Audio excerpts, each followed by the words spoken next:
ఇవాళైతే మా అమ్మ వాళ్ళ ఇంట్లో ఒక గుడ్ న్యూస్, అందుకని అమ్మకి చెప్పాను వెంటనే పాయసం చేయమ్మా అని చెప్పేసి అయితే ఇంకా మా అమ్మ అయితే వెంటనే సగ్గు బియ్యాన్ని అయితే నానబెట్టేసింది అండ్ డ్రై ఫ్రూట్స్ని కూడా కట్ చేసి పక్కన పెట్టేసుకుంది. ఇప్పుడు ఒక బౌల్ తీసుకొని అందులోకి కాస్త నెయ్యి అండ్ సేమియా డ్రై ఫ్రూట్స్ వేసుకొని అయితే ఒక్కసారి అయితే ఫ్రై చేసేసుకుంది. ఇవి గోల్డెన్ బ్రౌన్ కలర్ వచ్చే వరకు అయితే ఇప్పుడు ఇందులోకి ఆల్రెడీ నానబెట్టి పెట్టుకున్న సగ్గు బియ్యాన్ని కూడా యాడ్ చేసుకుని అయితే ఒక్కసారి అయితే ఫ్రై చేసుకుంది ఒక 2 minutes వరకు.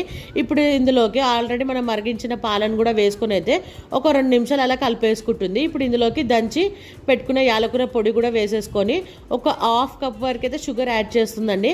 మా అమ్మ సీక్రెట్ అయితే నాకు ఇవాళ తెలిసిపోయింది. ఒక 1/2 కప్ షుగర్, ఒక 1/2 కప్ బెల్లాన్ని అయితే యాడ్ చేసుకుంటుంది. ఇప్పుడు ఇది యాడ్ చేసుకున్న తర్వాత ఒక 5 minutes అయితే అలా ఉడికిచ్చేస్తుందండి. బెల్లం ఎందుకు డైరెక్ట్ అలా వేసేసామంటే అది ఉడికిపోతుంది, సేమియా ఉడికే వరకు అయితే అది కరిగిపోతుంది అని అయితే నాకు చెప్పింది. ఇంకొక 5 minutes ఉడికిన తర్వాత మా అమ్మ చేతి పాయసం అయితే రెడీ అయిపోయిందండి. సూపర్ ఎమ్మిగా ఉంటుంది, నాకైతే చాలా ఇష్టము. అండ్ మీకు అయితే సబ్స్క్రైబ్ చేసుకోండి.